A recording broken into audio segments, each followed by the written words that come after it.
Bonjour et bienvenue dans cette guidance sentimentale pour les scorpions ou ascendants scorpions.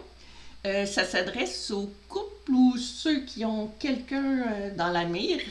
Fait qu'on va comparer vos énergies et les énergies de l'autre personne.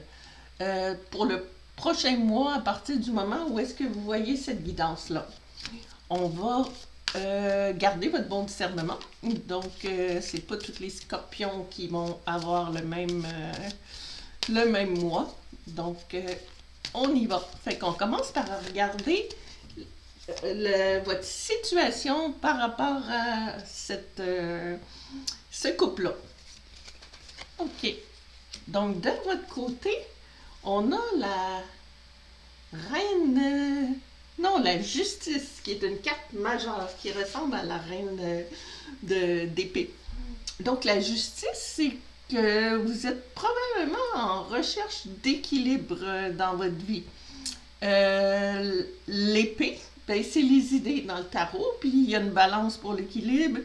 Donc, vous voulez, dans votre tête, qu'est-ce que vous vous dites? Vous avez envie d'être stable et équilibré. On voit que les deux piliers très solides, la base, le plancher en ciment. Donc, la personne cherche de l'équilibre dans sa vie. On va aller voir l'autre personne. Qu'est-ce que l'autre personne a comme situation face à cette relation-là? Oh, ouais. On va aller voir. OK. On en a plus qu'une. Ça sera pas long. Je pense qu'il y en a une ici. Oui. Oh, OK. L'autre personne. L'autre personne, attendez un petit peu, je vais juste enlever quelque chose dans l'écran. OK, on voit bien. Le 7 de coupe, c'est les émotions. Donc, on dirait que l'autre personne, elle, est un peu éparpillée. Elle sait plus sur la montagne, elle regarde, puis ça, plein de possibilités face à lui, à elle. Donc, on dirait qu'elle a la tête un peu dans les nuages. C'est pas clair dans sa tête.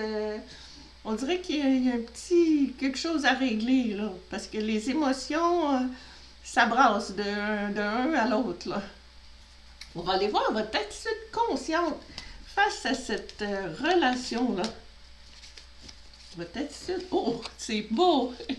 La carte du soleil. Ça fait longtemps que je ne l'ai pas tirée. Le soleil, c'est vraiment beau. Le soleil, c'est une carte de joie. On voit avec tous les petits tournesols qui regardent.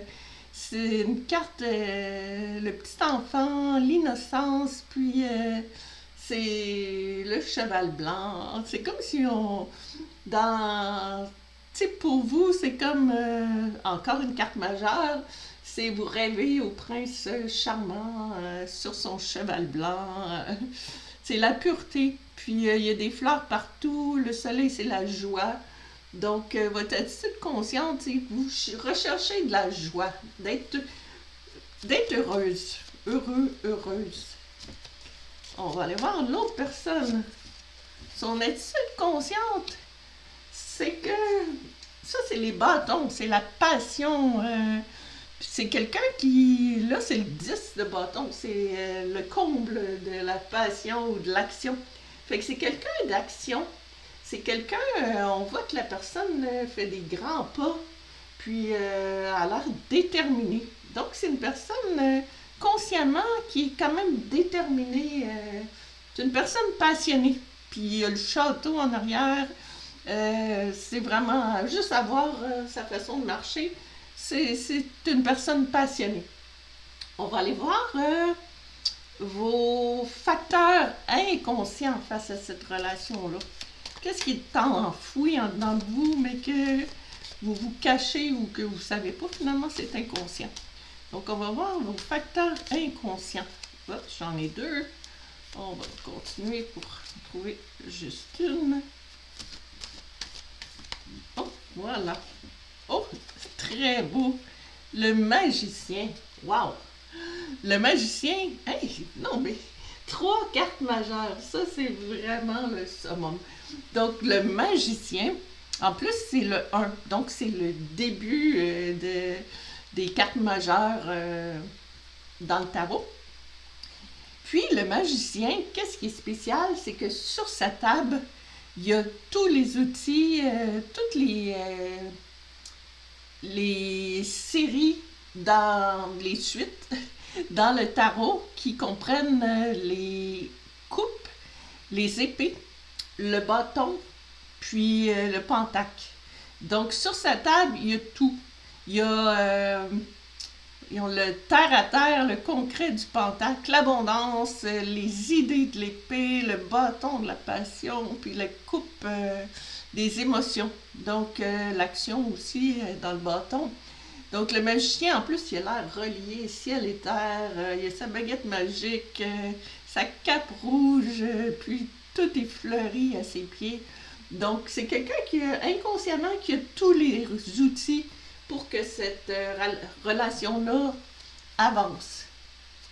On va aller voir le facteur inconscient de l'autre personne. Bon, on a juste une? Oui. Oh, le jugement. OK, c'est comme si inconsciemment, le jugement, c'est une carte majeure, bon, de son côté. Puis le jugement, c'est une carte un peu de transition, de révélation. C'est comme si pour lui ou elle, cette relation-là, c'est comme une révélation qui arrive du ciel. C'est vraiment quelque chose d'intéressant. Par contre, vu que le nom de la carte, c'est jugement, je sais pas, peut-être qu'inconsciemment, la personne a peur du jugement ou c'est pas clair, mais c'est une croisée des chemins. Puis normalement, c'est une belle carte. Il y a du noir, mais au travers des nuages noirs, il y a l'ange qui vient acclamer avec sa trompette. Donc, on va continuer, on va voir les autres énergies face à ça. Bon, on va regarder maintenant les énergies partagées entre vous deux. Là. Donc, quelles étaient les énergies par rapport à votre passé récent? Oh, l'ermite, une autre carte majeure. Hey, vous avez vraiment des cartes majeures, là, c'est incroyable. L'ermite, c'est un peu le pionnier. Fait que, tu sais, c'est quelqu'un aussi qui est prêt à travailler fort pour... c'est un solitaire. Oui, c'est un solitaire à la base. Mais c'est quelqu'un qui est capable, on le voit, il est juste en sandales avec sa lumière en noirceur. Il a son bâton, puis il escalade les montagnes enneigées avec des sandales. Donc, c'est vraiment, c'est des énergies de vouloir travailler fort pour que ça aboutisse. Donc, c'est l'énergie commune, celle-là, du passé récent. On va aller voir le défi. Si jamais ça fonctionne, ou pour que ça fonctionne, quel va être le défi à surmonter? Oh, 8 d'épée. Bon, je vous dis tout de suite, les épées, c'est les idées. Donc, c'est pas si pire, c'est dans votre tête. Donc, c'est les épées, oui, c'est ça. Les idées, donc, c'est comme quelqu'un qui voit pas que... Tu sais, il n'y a pas d'épée en avant de la personne. C'est quelqu'un qui a les pieds dans le bout, qui pense que ça va jamais arriver, mais c'est plus une carte de pessimiste, mais c'est le défi. Fait que c'est le défi à dépasser, je pense qu'il va falloir croire en cette relation-là parce qu'elle a du potentiel, comme on a vu avec les autres cartes. Puis on dirait qu'il y a quelque chose, vous êtes un peu dans la noirceur dans votre tête, un des deux, ou le couple, on dirait que ça peut être difficile à passer au travers, mais avec l'ermite qui s'en va dans les montagnes, prêt à tout affronter, mais je pense que c'est pas si mal. Puis là, on va voir l'espoir face à cette relation-là. Oh! Et c'est vraiment spécial. Le nombre de cartes majeures, le monde, c'est la consécration. C'est le. Tu sais, la personne est victorieuse, elle passe au travers de la couronne de laurier, il y a des anges, toutes les. C'est vraiment beau, là. C'est vraiment ça, c'est la carte du succès. Hop, je viens de penser, on va cacher au cas où. On sait jamais. Si je veux pas. Si je veux que mon vidéo passe le test.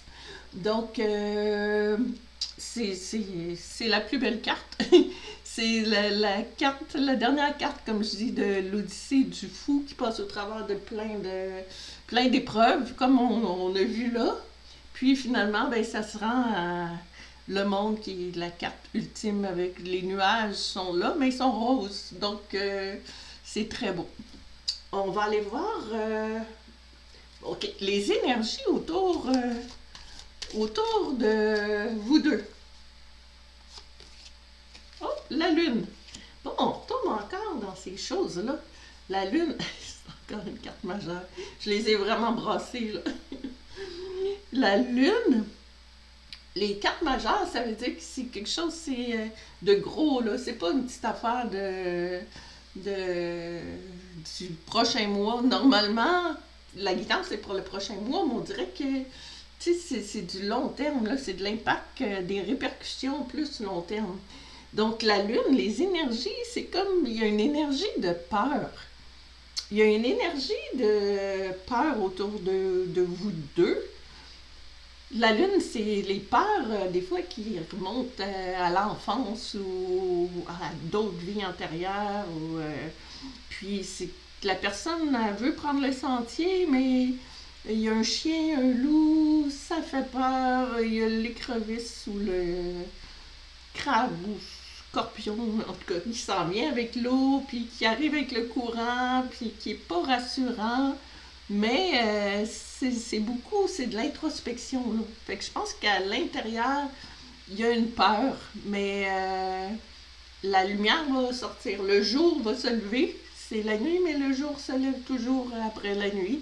Donc, c'est les énergies. On va regarder les énergies de l'environnement autour de vous. Les énergies de l'environnement autour de vous. Oh! Très belle carte, très belle carte. Bon, il faut que je la cache celle-là aussi. Ok, très belle carte. On va la monter un petit peu. Ok.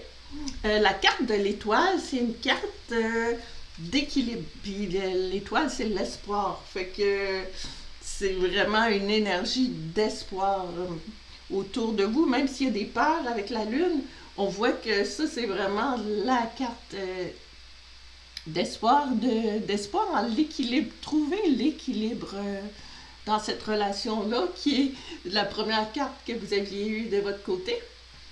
Donc, la personne a un pied dans l'eau.